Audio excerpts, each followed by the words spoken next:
ये बच्चों, पैरासाइटोलॉजी किसे कहते हैं? पैरासाइट्स की स्टडी को हम क्या कहते हैं? ठीक है। अच्छा, ये ना मैं ये एक वेबसाइट बनाई हुई है, तो आपने ना मैं आपको लिंक भेज दूंगा। वहीं इसके नोट्स होंगे, या जो मैं रिकॉर्डिंग करूंगा वो भी आपको वहीं से मिल जाएंगी। ठीक है, तो आप लोगों के लिए इजी हो जाएगा। अच्छा, जो पैरासाइटोलॉजी बेसिक, जहां पर पैरासाइटोलॉजी बेसिक लिखा होगा वो हो गया आपके मिड के। ठीक है, बाद में जब हमारा फाइनल आएगा तो उसमें लिख दूंगा पैरासाइटोलॉजी एडवांस। ठीक है, वो जितने भी नोट्स होंगे तो वो आपको ये जूम पे है। अच्छा, अब इसकी डेफिनेशन क्या होती है कि जो पैरासाइट्स जो होते हैं, जो कि हमारे ह्यूमन बॉडी के अंदर डिजीज भी काज करते हैं और उसमें से खुराक भी लेते हैं, बेनिफिट्स भी लेते हैं। ठीक है, is a study of parasites. ठीक है, that lives on or in a host organisms and get food at host expenses. Main type क्या है? प्रोटोजोआज है, हेलिमेंटस है, एक्टोपैरासाइट्स है, एंडोपैरासाइट्स भी होते हैं। Understanding these classification help in managing infection and furthering research. Protozoas are single cell microorganism. अब यहाँ पर लिखा हुआ है क्लासिफिकेशन।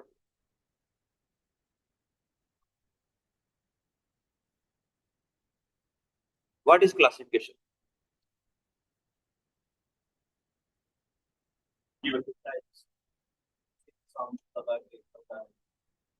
क्लासिफिकेशन का हम क्लासिफिकेशन क्यों करते हैं?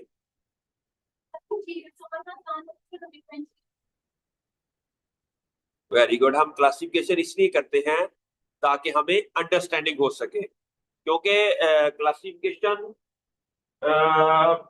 से हमें एक अननोन स्पीशीज भी हमें अंडरस्टैंड, हमें अगर हमने ये देखना है कि ऑलरेडी जो एग्जिस्टिंग नॉलेज है वो कितना है,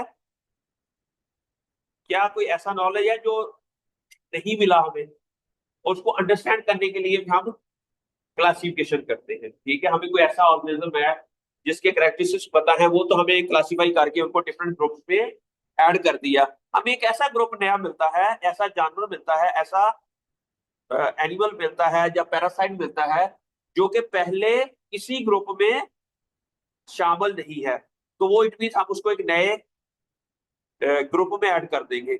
अब क्लासिफिकेशन जो हमें कैसे पता चलेगा कि ये करेक्टरिस्टिक किसके अंदर सेम है, ये करेक्टरिस्टिक किसके अंदर डिफरेंट है? उसके लिए डिफरेंट टूल्स होंगे हमें आइडेंटिफाई करने के लिए। एक होते हैं मॉर्फोलॉजिकल टूल, कि हम पैरासाइट्स की शेप देखें, उसका साइज देखें, उसका कलर देखें, वो यूनिसेलुलर है, वो मल्टी सेलुलर है, उसका होस्ट देखें। होस्ट क्या होता है? वो रहता है, वो एनिमल होस्ट भी हो सकता है और ह्यूमन होस्ट भी हो सकता है। फिर उसकी मोड ऑफ ट्रांसमिशन हो सकती है कि वो ट्रांसमिट कैसे होता है। अब इस बढ़ वो तमाम जो इंसेक्ट के थ्रू ट्रांसमिट होते हैं उनको एक ग्रुप में ऐड कर दें, जो ब्लड के थ्रू ट्रांसमिट होते हैं उसको एक ग्रुप में ऐड कर, जो यूनिसेलुलर है उसको एक ग्रुप में ऐड कर दें, जो मल्टी सेलुलर है। ठीक है, इस तरह हमारे पास डिफरेंट मेथड्स हैं जिसके थ्रू हमें मालूम हो जाता है कि इसको अंडरस्टैंड करना कि कौन सा पैरासाइट है और वो क्या डिजीज काज करता है। पर ये हम कुछ देखते हैं, जो स्किन के अंदर डिजीज काज करते हैं उनको अलग ग्रुपिंग करते हैं, जो हमारे इंटेस्टाइनल या माउथ के अंदर कोई डिजीज काज करता है उनको कोई ऐसे भी हैं जो हमारे इंटेस्टाइनल पार्ट के अंदर कुछ पैरासाइट्स जाते हैं और वहां जाकर डिजीज काज करते हैं। तो इस तरह हम क्लासिफिकेशन करके we can devise a method जिसके थ्रू हम क्या कर सकते हैं, डिफरेंशिएट कर सकते हैं बिटवीन डिफरेंट जो उनके हैं।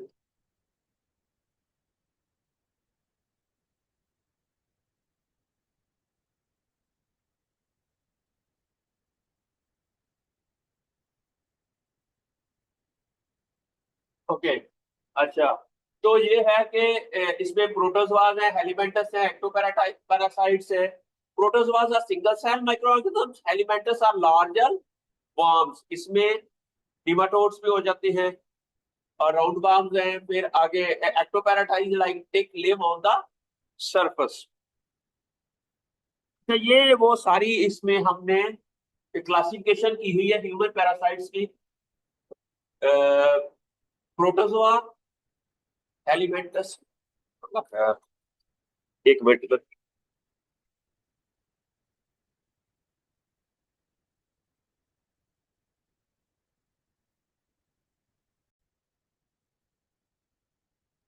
ओके, ये है कि प्रोटोजोआ, इसकी एग्जांपल्स हैं। साइट ऑफ इन्फेक्शन क्या है, ये ब्लड के ऊपर, टिश्यूज के ऊपर।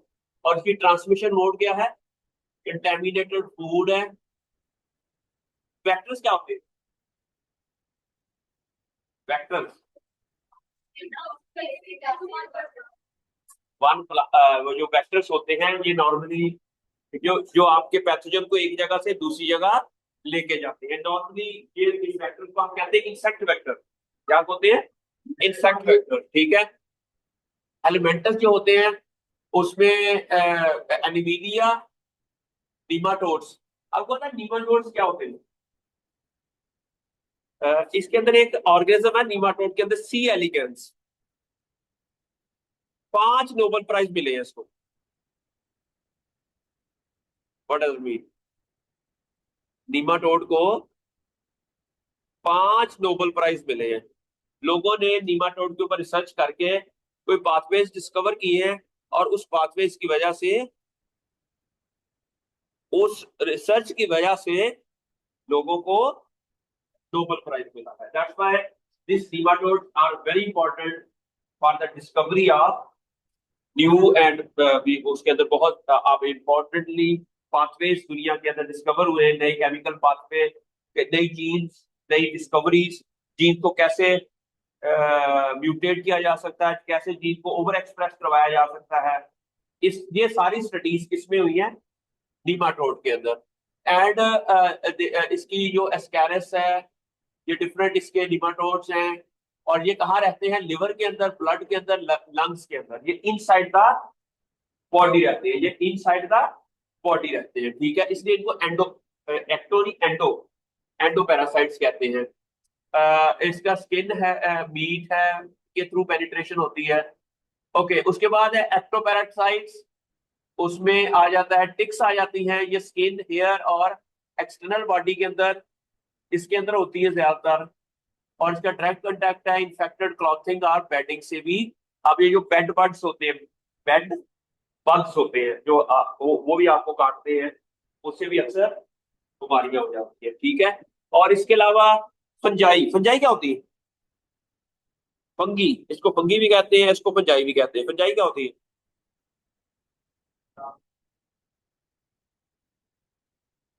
फंगी कहते हैं, ये प्लांट होता है या कुछ और होता है? इस फंजाई और एनिमल में फर्क क्या होता है? फंजाई के अंदर सेल वॉल होती है, एनिमल के अंदर सेल वॉल नहीं होती, तो इसलिए हम इसको कह सकते हैं ये प्लांट। लेकिन ये प्लांट की डेफिनेशन की भी पूरा नहीं उतरती। प्लांट्स क्या होते हैं,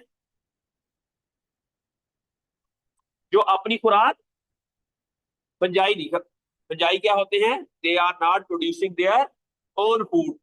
ये एक्चुअली डेड ऑर्गेनिज्म के ऊपर रखते हैं और उनमें से अपनी खुराक लेते हैं, अपनी खुराक खुद प्रोड्यूस। इट मीन इसके अंदर क्लोरोफिल नहीं होता, इसके अंदर क्लोरोफिल कहाँ होता है, प्लांट्स के अंदर। तो they are not plants, they are not animals, they are different kingdom, ठीक है। लेकिन they are also causing many disease in plants and animal. आपकी माउथ के अंदर अक्सर इन्फेक्शन हो जाती है फंजाई की वजह से ना, आपकी स्किन के ऊपर रैश भी पड़ जाते हैं। देयर आर मेनी डिजीजेस हैं जो इसकी की वजह से एयरबॉर्न की, एयरबॉर्न इसके अंदर स्पोर्स होते हैं और उससे ये आपके माउथ के अंदर चले जाते हैं, ठीक है। तो ये फंजाई के ऊपर इसकी ट्रू डेफिनेशन ये होती है कि ये इसकी रिप्रोडक्टिव जो स्टेज होती है ना, उसके अंदर बोथ मोड होते हैं, सेक्सुअल मोड भी होता है, एक सेक्सुअल मोड भी होता है, और दोनों तरह की बॉडीज होती है इसके अंदर। एक सेक्सुअल बॉडी भी होती है, सेक्सुअल बॉडी भी होती है, ठीक है। और ये इसके अंदर क्लोरोफिल नहीं होता, इसकी सेल वॉल काइटिन की बनी होती है। सेल वॉल किसकी बनी होती है, काइटिन की, ठीक है। तो ये सारी इसके अंदर ये डिफरेंट है। कि प्रोटोजोआस क्या होते हैं, यूनिसेलुलर होते हैं, often cause diseases like malaria and amoebiasis. तो हेलिमेंथस जो होते हैं मल्टी सेलुलर होते हैं, राउंड वार्म्स, फ्लैट वार्म। और उसके बाद ectoparasites lives on the surface of the host and can transmit other parasite other pathogen. Parasitic fungi are rare but can cause serious infection, especially in immunocompromised individual। ये कौन से होते हैं, कौन से होते हैं?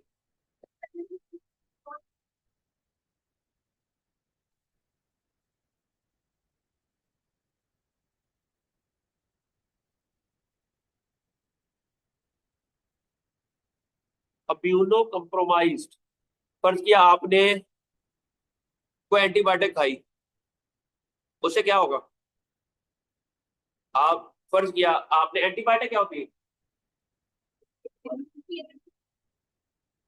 जो बैक्टीरिया को किल करती है। जो एंटीबायोटिक क्या होती है, जो एंटीबायोटिक का मतलब है जो बैक्टीरिया को किल करती है। हमारी बॉडी के अंदर ना साल्मोनेला टाइफी है जो डिजीज काज करते हैं, मैनी अदर बैक्टीरिया है जो कि डिजीज काज करते हैं।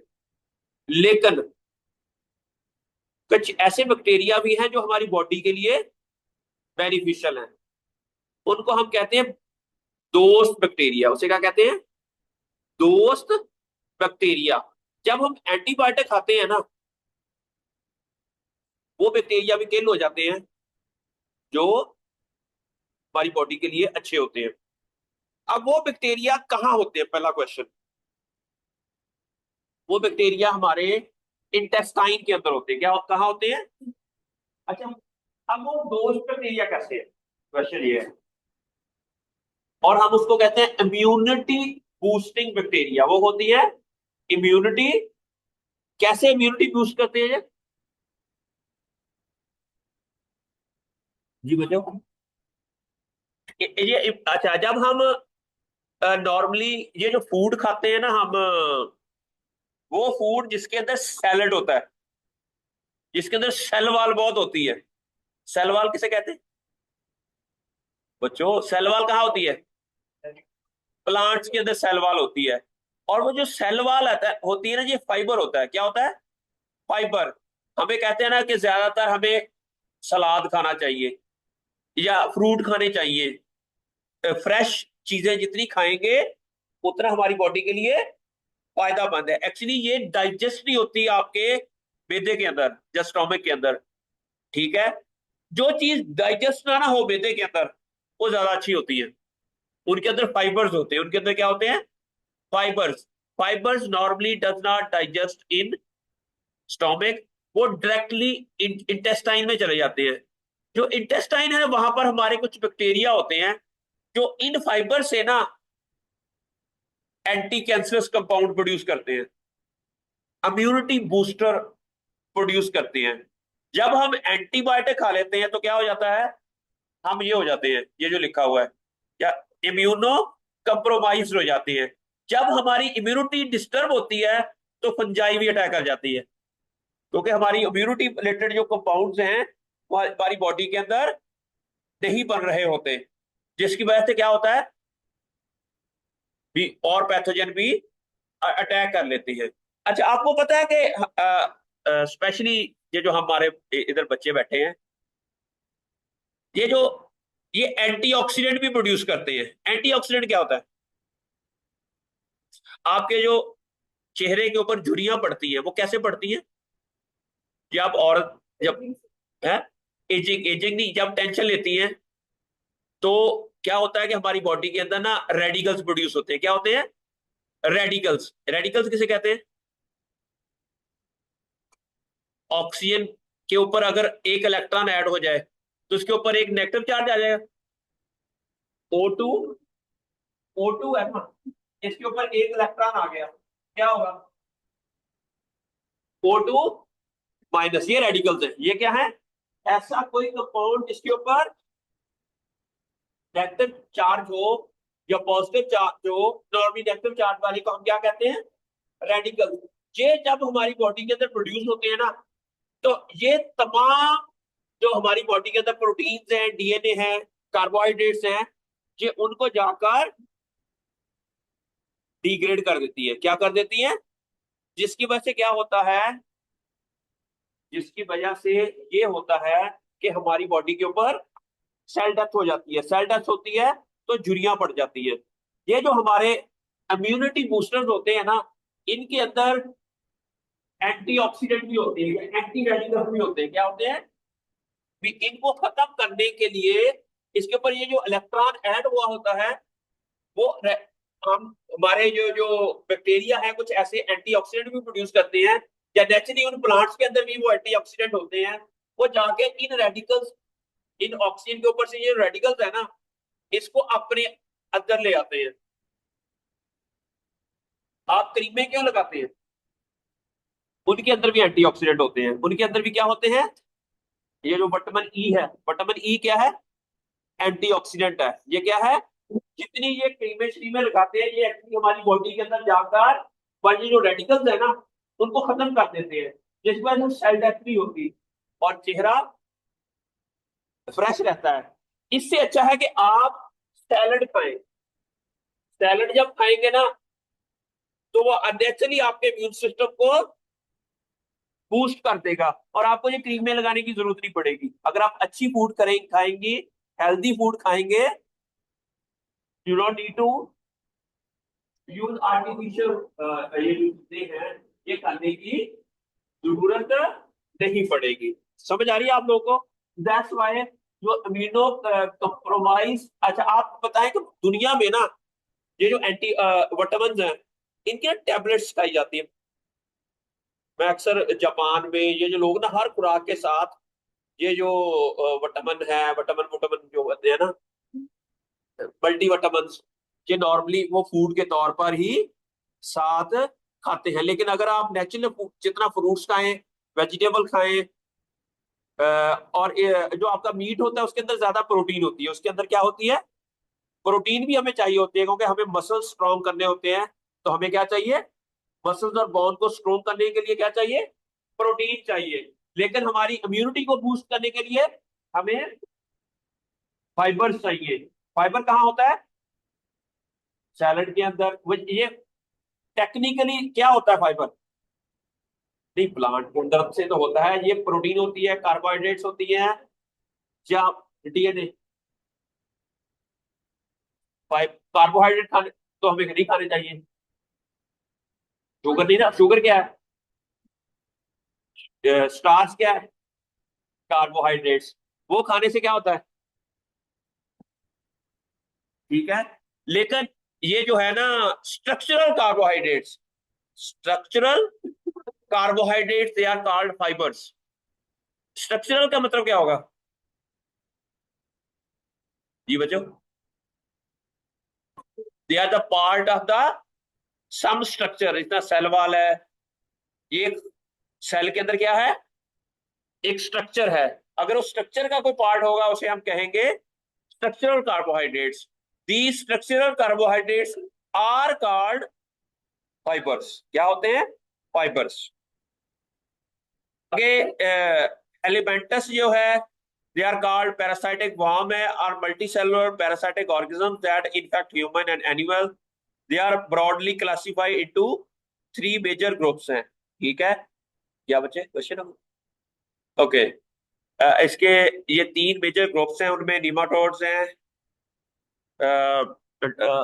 ये आपका है टैबवर्म्स हैं, एंड ठीक है, ये सारी इसकी एग्जांपल्स हैं। ये इंटेस्टाइन, ब्लड, लिम्फ टिश्यूज, और ये हमने ऑलरेडी पिछले में भी तकरीबन पढ़ लिया है ये। ठीक है, आगे कॉमन एग्जांपल ऑफ पैरासाइट्स, ये है हेड लूज लाउस। ये क्या होता है? जुए। ऐसा ही शायद कुछ भी मेरे तरह जितने में डेटा मैन कम होते हैं तुझे कम है। अच्छा, और उसके बाद है बॉडी लाउस, पब्लिक, ये सारे डिफरेंट तरह के हैं। अ, ये साइंटिफिक नेम है इनका। फिर इंसेक्ट है, इचिंग काज करते हैं, कुछ ट्रांसमिट होते हैं, ये सारी ब्लड लॉस करते हैं, लिम्फ डिजीज काज करते हैं। और इसके अलावा अच्छा, इसकी ना मैं पहले अगर हम यहाँ से जाने से पहले ये इसकी ना मैं ये इसका लाइफ साइकिल है। लाइफ साइकिल बाद में पढ़ते हैं इसको। फिर ना एक इधर ये मेरी वेबसाइट है, जब मैं इसका लिंक शेयर कर देता हूँ आपको। अच्छा जी, ये है ना एक कंसेप्ट है, हम लोगों ने लाजमी पढ़ना है इसका। What is parasitology. ये इसकी डेफिनेशंस मैंने कुछ इकट्ठी की है सारी, एक ही जगह ऐड कर दी कि पैरासाइटोलॉजी क्या होती है। Scientific study of parasite, there host and their relationship. Parasites क्या होते हैं? Any organism that live on or inside and another organisms and drive nutrients at the host expense. Host क्या होता है? What is host? जहां पर parasite रहता है या डिजीज काज करता है, उसे हम क्या कहते हैं? होस्ट। फिर होस्ट की भी आगे डिफरेंट टाइप्स हैं। Definitive host, the host in which parasite reaches sexual maturity and. अच्छा, इसकी ना भी जो जो पैरासाइट होता है, मैंने कहा इसकी डिफरेंट स्टेजेस होती है। इवन कई ऐसे पैरासाइट्स हैं, वो अपनी लाइफ साइकिल के अंदर एक स्टेज एक होस्ट के अंदर कंप्लीट करते हैं, दूसरी stage even three three host भी है। ठीक है, कई ऐसे हैं जो उसकी सिर्फ दो स्टेज है, एक सेक्सुअल स्टेज है, एक ए सेक्सुअल स्टेज है। सेक्सुअल स्टेज के अंदर उसकी बॉडी के अंदर 2n होता है। एन और 2n का पता है क्या होते हैं? 2n क्या होता है? माइटोसिस पढ़ा हुआ है? मियोसिस माइटोसिस कहाँ पढ़ा हुआ? एफएससी और 10th में आपने पढ़ा होगा। माइटोसिस किसे कहते हैं? जिसके अंदर एक सेल से चार सेल बनते हैं और चारों के अंदर 2n होता है। तो एक से दो बना लो यार, दो तो बाद चार बढ़ गए। ठीक है। अच्छा, लेकिन मियोसिस में एक से चार बनते हैं ना? मियोसिस में सॉरी, एक से चार। Thank you for correction. क्या नाम है आपका? है एंथनी।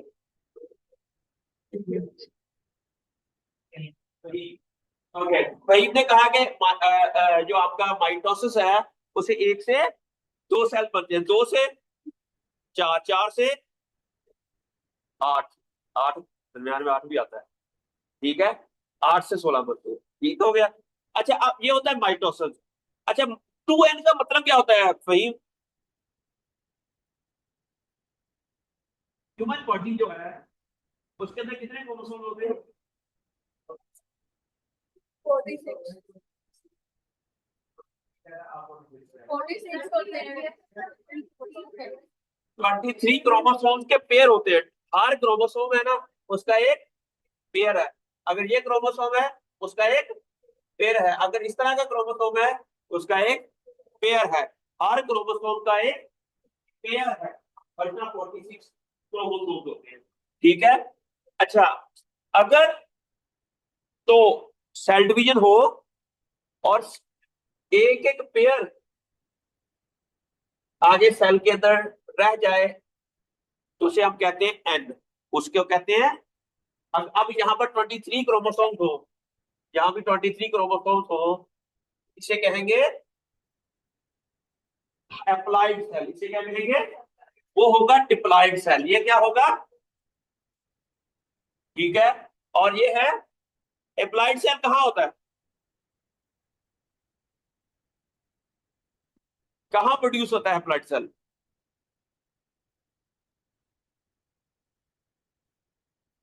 न्यूक्लियस में तो प्रोड्यूस होता है जब आपका जो होते हैं ना सेक्स सेल्स के अंदर ये प्रोड्यूस होता है। कहाँ होता है? और उस सेल्स के अंदर ये पॉलन, प्लांट्स में ये पॉलन ग्रेन के अंदर होता है। जो ह्यूमन है उसके अंदर एक्स और स्पर्म जो होते हैं, ये दोनों आपके एन एन होते हैं। जब दो एन आपस में फर्टिलाइज करते हैं, देन अगेन 2n हो जाता है। ये दो सेल, एक स्पर्म है, एक एग है, ये दोनों आपस में फर्टिलाइज करते हैं तो 2n हो जाता है। ठीक है। अब ये जो आपके पैरासाइट्स हैं, उनकी जिंदगी में भी दोनों स्टेजेस आती है। एक समटाइम ये होता है कि फंजाई, तीसरा फंजाई है ना, ये जो फंगी है, फंगी ये क्या करती है कि इसके अंदर पहले n n number of stage होती है। ठीक है। इवन इसके स्पोर्स बन जाते हैं और पूरी बॉडी बन जाती है। और उन तमाम बॉडी के सेल्स के अंदर क्या होता है, हाफ बेटा, तो ऐसे ही वो लाइफ अपनी जिंदगी गुजारती रहती है। लेकिन जब इंसेक्ट्स के ऊपर आता है, फंजाई के ऊपर कुछ स्ट्रेस आता है ना, स्ट्रेस का मतलब क्या है, जहां पर किया आपको पता होगा कि एक ब्रेड वीट होती है, ये जो हमारी ब्रेड होती है, इसके ऊपर एक फंजाई ग्रो करती है, ठीक है। लेकिन जब तक उसको उधर से शुगर और न्यूट्रिएंट्स मिलते रहते हैं, तो वो उसके अंदर एन नंबर ऑफ स्पोर्स बनते रहते हैं और अपनी ग्रोथ करती रहती है। लेकिन जब अंदर न्यूट्रिएंट्स खत्म हो जाते हैं, तो क्या होता है कि दो एन आपस में फर्टिलाइज करते हैं और 2n बना देते हैं, और 2n बनाने के बाद इसके इर्द गिर्द एक खोल बना देते हैं, ताकि अंडर अनफेवरेबल कंडीशन वो डेड ना हो, अंडर डोरमेंसी में चले गए। कहां चले गए, डोरमेंसी में चले गए। डोरमेंसी किसे कहते हैं, जब उसके अंदर कोई खास एक्टिविटी ना हो रही हो। अब वो स्पोर सॉइल में चले गए या किसी ऐसी जगह चले गए, ठीक है, जहां पर उसको वो एनवायरमेंट नहीं मिल रही, लेकिन नेक्स्ट सीजन में उसको फिर कहीं कुछ मिलता है, फेवरेबल कंडीशन मिलती है, देन अगेन ये वाला 2n जो है फिर अपने स्पोर 1n वाले स्पोर बनाना स्टार्ट कर देता, फिर वो अपनी लाइफ, अच्छा इट मींस इसके अंदर ज्यादातर लाइफ हैप्लॉइड वाली है, ज्यादातर लाइफ हैप्लॉइड वाली है। लेकिन ह्यूमन के अंदर ज्यादातर लाइफ डिप्लॉइड वाली है, क्योंकि हम डिप्लॉइड है, हमारे सारे सेल्स क्या है, डिप्लॉइड है। हैप्लॉइड सेल सिर्फ चंद दिनों के लिए आती है, लेकिन फंगी के अंदर ज्यादातर जो लाइफ है वो हैप्लॉइड है। इसलिए पैरासाइट जितने भी है, आपने ऊपर ये पढ़ना है कि कौन सा पैरासाइट्स है, उसके अंदर उसका लाइफ साइकिल क्या होता है, स्टेजेस, जहां पर वो पूरी उसका एक साइकिल कंप्लीट होता है। जितना प्लांट्स हैं वो क्या करते हैं, सीड को जर्मिनेट करवाते हैं, जर्मिनेट होता है, लीव्स बनते हैं, स्टेम बनती है, ब्रांचेस बनती है, फिर फ्लावर बनता है, फ्लावर से पॉलन ग्रेन और एग फर्टिलाइज होता है, जाइगोट बनता है, जाइगोट फिर सीड के अंदर कन्वर्ट हो जाता है, फिर वो सीड हम सोव करते हैं। इस तरह इसका एक पूरा लाइफ साइकिल है, ठीक है। इसी तरह ही आपने हर पैरासाइट का लाइफ साइकिल याद करना है कि कौन सा पैरासाइट, उसका लाइफ साइकिल क्या है और उसकी कौन सी स्टेज है जब वो डिजीज काज करता है, ठीक है। और ये किसने सबसे पहले ये स्टडी किया कि ये पैरासाइट ऐसे डिजीज काज करता है, ठीक है। तो इसके बारे में डिटेल से अच्छा, अब है अगला आ गया intermediate parasite host, sorry intermediate host. ये क्या लिखा हुआ बच्चे, पढ़े इसके बारे में। Which parasite undergoes development but does not reach sexual maturity. समझ आ गई, ये एक इंटरमीडिएट होस्ट है, वहां पर ये क्या करता है कि डेवलपमेंट हो रही है लेकिन सेक्सुअल मेच्योरिटी के ऊपर वो नहीं पहुंचता। अगला पढ़े। Transport host, a host that carries the parasite without further development helps in parasite transmission. वही वो मैंने कहा अंडर अनफेवरेबल कंडीशन आ गई है, अब वो फर्दर उसकी कोई डेवलपमेंट नहीं हो रही, ट्रांसमिशन में वो हेल्प कर रहा है, ठीक है। समझ आ रही है आप लोगों को। इस तरह की ये क्लासिफिकेशन करते कैसे हैं, क्यों करते हैं, इससे हमें नॉलेज मिलता है। अभी आप बीएससी के स्टूडेंट है, बीएससी ऑनर कर लिया आपने। बीएससी ऑनर का मतलब है आपने पब्लिक हेल्थ का दुनिया का जितना नॉलेज है ना तो वो ले लिया है। अब आपको दुनिया का कोई टॉपिक पब्लिक हेल्थ से रिलेटेड आपसे क्वेश्चन पूछा जाए, आपको आता, ठीक है, आता है, आता है। तो हम ये अज्यूम करते हैं कि आपने दुनिया जहां का सारा नॉलेज पब्लिक हेल्थ का फहीम के पास आ गया है, ठीक है। अब आपने क्या करना है, एमफिल और पीएचडी का मतलब क्या होता है, उस एग्जिस्टिंग नॉलेज के अंदर ऐड नॉलेज करना, उसको दुनिया का जो नॉलेज है उसके अंदर नॉलेज को वो ऐड कैसे करेंगे, थ्रू रिसर्च। आपने रिसर्च की, आपने देखा कि उसमें से आप फिर रिसर्च से एक डाटा जनरेट करते हैं, पता है ना आपको, फिर उस डाटा को हम एनालाइज करते हैं, फिर उस डाटा को उस डाटे में से इंफॉर्मेशन निकालनी, डाटे में से इंफॉर्मेशन निकालनी, that is known as data science, that is known as, आपको पता है ना डाटा साइंस में आजकल बीएस होता है, एमफिल होती है, पीएचडी होती है। दुनिया में आजकल सबसे बड़ी जो ब्रांच है ना वो डाटा साइंस हो रही है। वजह क्या है? क्योंकि आजकल डाटा दुनिया के अंदर इतना जनरेट हो गया है, और डाटे की बेस के ऊपर आर्टिफिशियल इंटेलिजेंस भी एक्चुअली डाटा ही है। आर्टिफिशियल इंटेलिजेंस क्या है? एक डाटा है, उस डाटे को एनालाइज करता है, उसका आउटपुट निकाल के, मैंने कल क्या बताया था इंटेलिजेंट क्या कौन सा होता है? इंटेलिजेंट किसे कहते हैं भाई?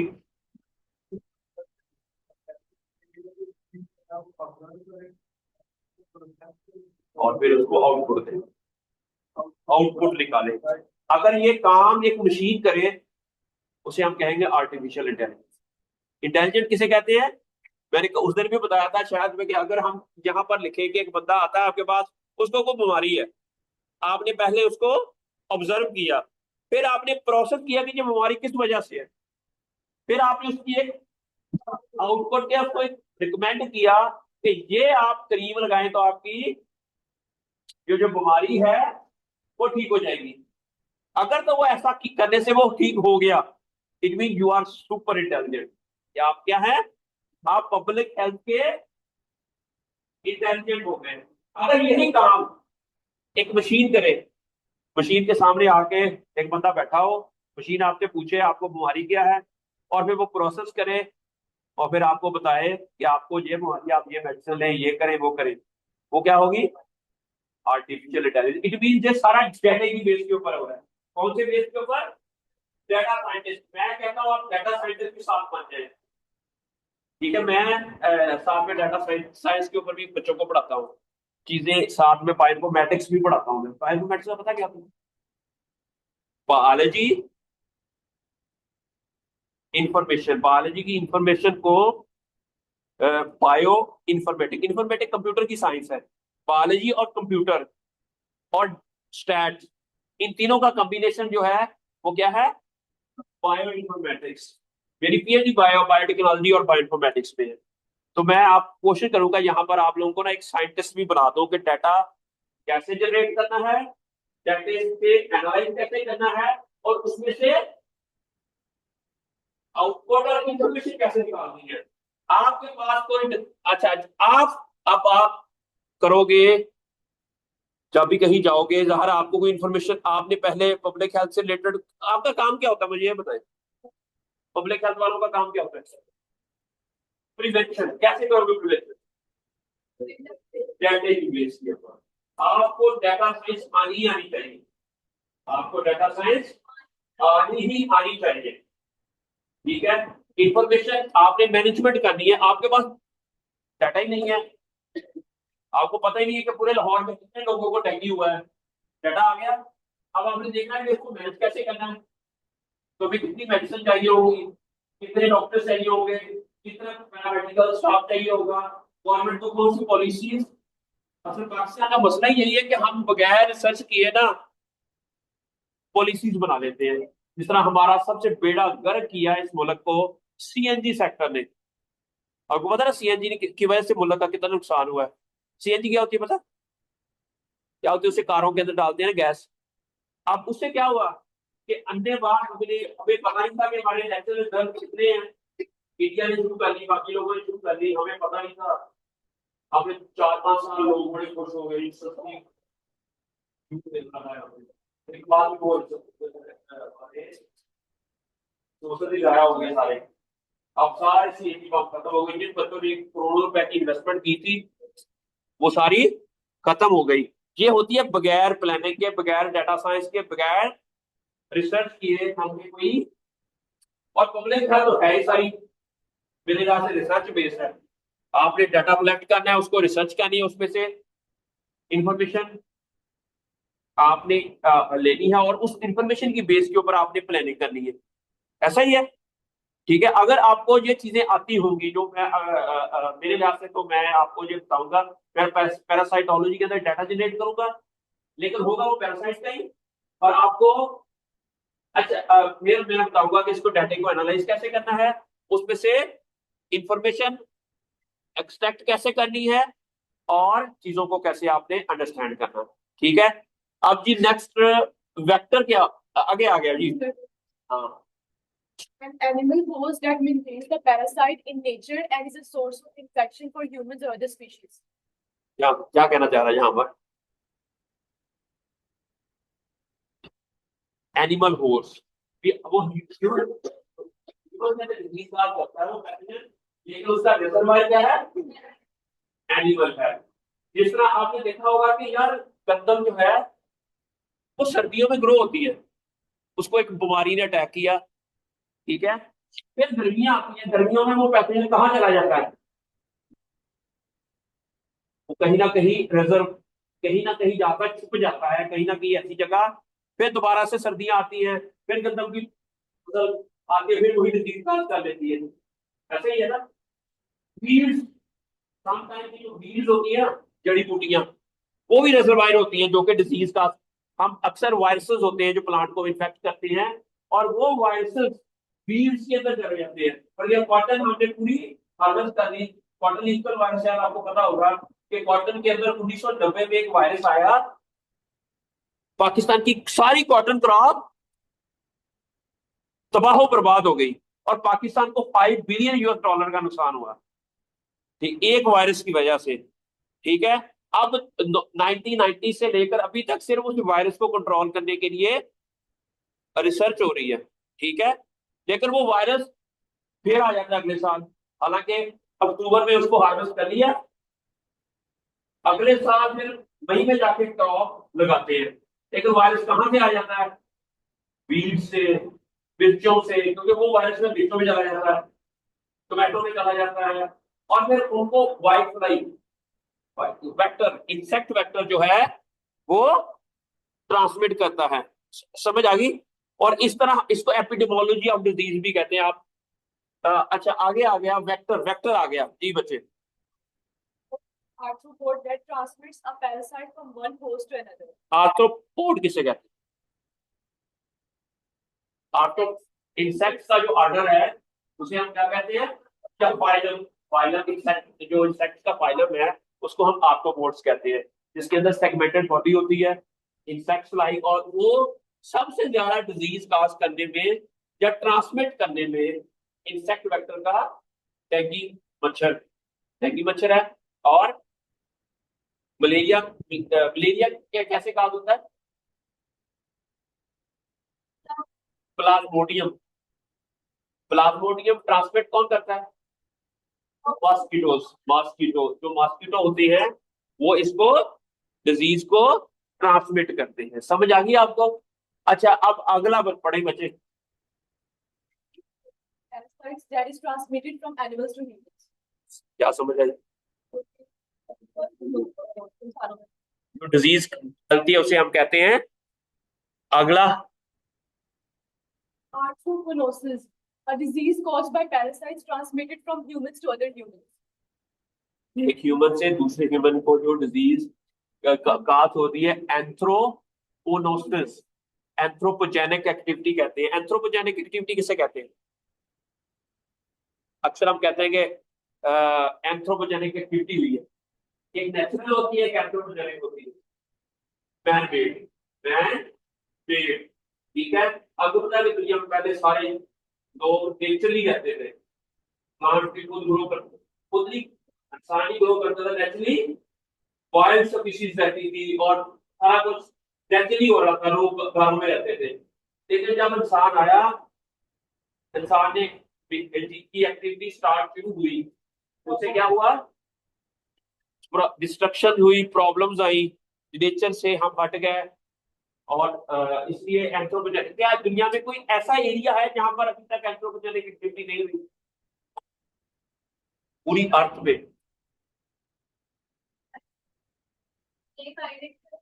स्नेक आइलैंड आ गई आप?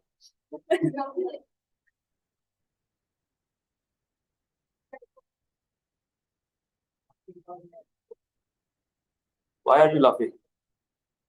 वाई, आपकी इनके साथ कोई लड़ाई है? मुझे लगता है आप समझ नहीं करते।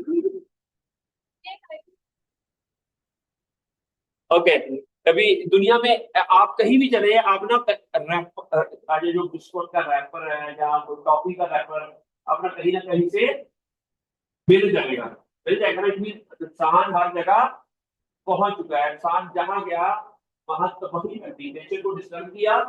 और जिस तरह सुनामी सुनामी करे, पहले सुनामी क्या होती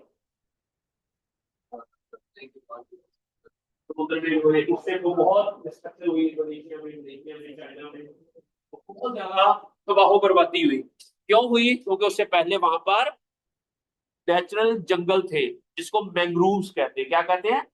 mangrove, salt loving forest plant होते हैं।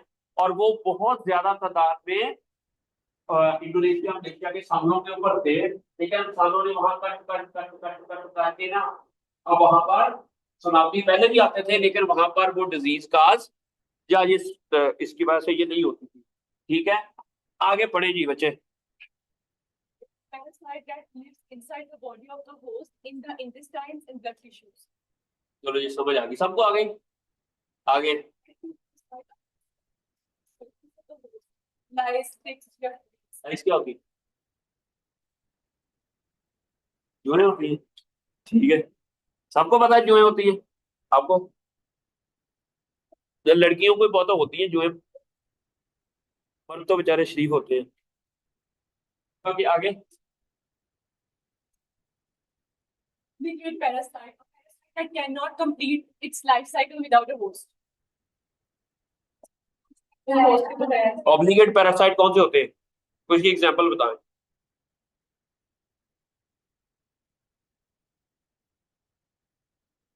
वायरसेस अपना साइकिल कंप्लीट नहीं कर सकते विदाउट होस्ट। ठीक है, आगे An organism that is normally free living but can become parasitic under certain conditions. वो तब पैरासाइट बनते हैं जब उनको कोई खास तरह की condition, normally they are free living, they are not causing any disease. जब वो कहते हैं ना दहशतगर्द कैसे बनते हैं, हम इंसान भी कभी कोई पैरासाइट बन जाता है ना। अगर उन्होंने बेचारे दे बच्चे मार देते जान ते उन्होंने भैन भरा मर जान, फिर उन्होंने की करना? बदला लेने के लिए वो करते हैं। तो इट मींस ये जब हम नेचर को डिस्टर्ब करते हैं तो नेचर से हमें, जिस तरह मैंने कहा था कि हम एंटीबायोटिक खाते हैं, हमें एंटीबायोटिक नहीं खानी चाहिए। वो हमारे अंदर जाकर दोस्त जो होते हैं ना, बैक्टीरिया, उनको भी वो खत्म कर देते हैं, जिसकी वजह से हमारी बॉडी का इम्यून सिस्टम। अच्छा, आप देखेंगे ना कि whenever you go to Europe और यूएसए और यूके, वहां पर कभी भी एंटीबायोटिक नहीं रिकमेंड करते हैं डॉक्टर्स। बहुत ही मुश्किल, अगर कोई बहुत ही जरूरी है ना, फिर जाके कहीं वो एंटीबायोटिक रिकमेंड करते हैं। और बच्चों को इतनी मेडिसिन भी नहीं देते। जितना नेचुरल, जितना आप नेचुरल प्रोसेस, नेचर चीजें, नेचर के कई चीजें खाएंगे। इकोलॉजी किसे कहते हैं? Study ecosystem. इट मींस अगर हम इकोलॉजिस्ट हैं, आप नेचर को स्टडी कर रहे हैं कि कैसे डिफरेंट लिविंग और नॉन लिविंग ऑर्गेनिजम्स आपस में रहते हैं। बैलेंस है नेचर के अंदर, क्या है? बैलेंस है। और उस बैलेंस हमारी गट के अंदर भी है, गट की इकोलॉजी भी है, हमारी स्टमक की भी इकोलॉजी है, हमारी इंटेस्टाइन की भी इकोलॉजी है। वहां पर जो हमारी बॉडी है, इंटेस्टाइन है, बैक्टीरिया है, और जो न्यूट्रिएंट्स हैं, वो सारे बड़े बैलेंस के साथ रहते हैं, वो एक दूसरे के साथ इंटरेक्शन करते हैं। तो हमने जब आप इसलिए कहते हैं eco friendly approach. Eco friendly approach का मतलब क्या होता है? इन्वायरमेंट फ्रेंडली, ऐसी डेवलपमेंट जिससे इन्वायरमेंट को कोई हार्म नहीं हो रहा, ह्यूमन हेल्थ को कोई नुकसान नहीं हो रहा, और आपकी आने वाली फ्यूचर जनरेशन को नुकसान नहीं हो रहा। बल्कि आपने कोई, आपके पास नेचुरल रिसोर्सेज थे, आपने वो सारे ऑयल का सारा मुल्क से निकाल लिया। अब आपकी आने वाली जनरेशन के लिए ऑयल नहीं है, तो वो हमारा वो आपने ऐसी डेवलपमेंट करनी है जिससे आपकी नेक्स्ट आने वाली जनरेशन भी फायदा ले सके। ठीक है, हो गया जी बच्चे? आगे Opportunistic parasite, a parasite that causes disease primarily in immunocompromised hosts. समझ आ गई अब? वो ऐसे ये फंजाई को कहा जाता है कि ये अपॉर्चुनिस्टिक ये है। ये आगे Parasitism, a condition in which a parasite itself is parasitized by another parasite. Parasite के आगे किसी पैरासाइट ने उसको किल कर दी। जी आगे Commensalism, a relationship where an organism benefits and the other is neither harm nor help. समझ आई कि एक ऐसा ना ही वो नुकसान हो रहा है उसको, उसका एक्स्ट्रा कोई चीज है वो खा रहा है, ठीक है, लेकिन उसको नुकसान नहीं हो रहा, ठीक है, उसे हम कहते हैं, ठीक है। उसके बाद आगे A symbiotic relationship where both organisms benefit. जिसमें आपका इक्वलाई कट के अंदर तो क्या कर रहे हैं, तो हमारी वो बॉडी से वो न्यूट्रिएंट ले रही है, न्यूट्रिएंट से उसकी ग्रोथ भी हो रही है, लेकिन in return they are producing some beneficial immunity booster, ठीक है, जो हमारी इम्यूनिटी को एंटी कैंसरस कंपाउंड प्रोड्यूस करते हैं, जो कि हमारी बॉडी को कैंसर से बचाते हैं। अच्छा आगे Parasitic load, the number of parasites in or on a host at a given time.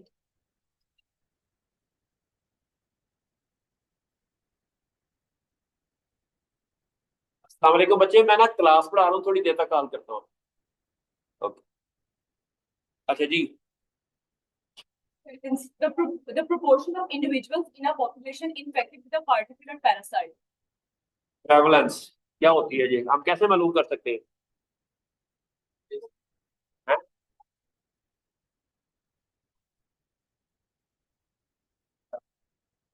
अच्छा लोड कैसे मालूम कर सकते हैं हम? एक स्पेसिफिक पैरासाइट है, एक स्पेसिफिक फर्ज किया आप प्लाज्मोडियम है या डेंगू वायरस है, वो कैसे लोड उसका मेजर करेंगे आप? नहीं, हमने देखना है कि लोड लोड का मतलब है जो वायरस होता है ना, जो डेंगू वायरस है, वो या तो आरएनए होता है या डीएनए होता है, ऐसे ही है।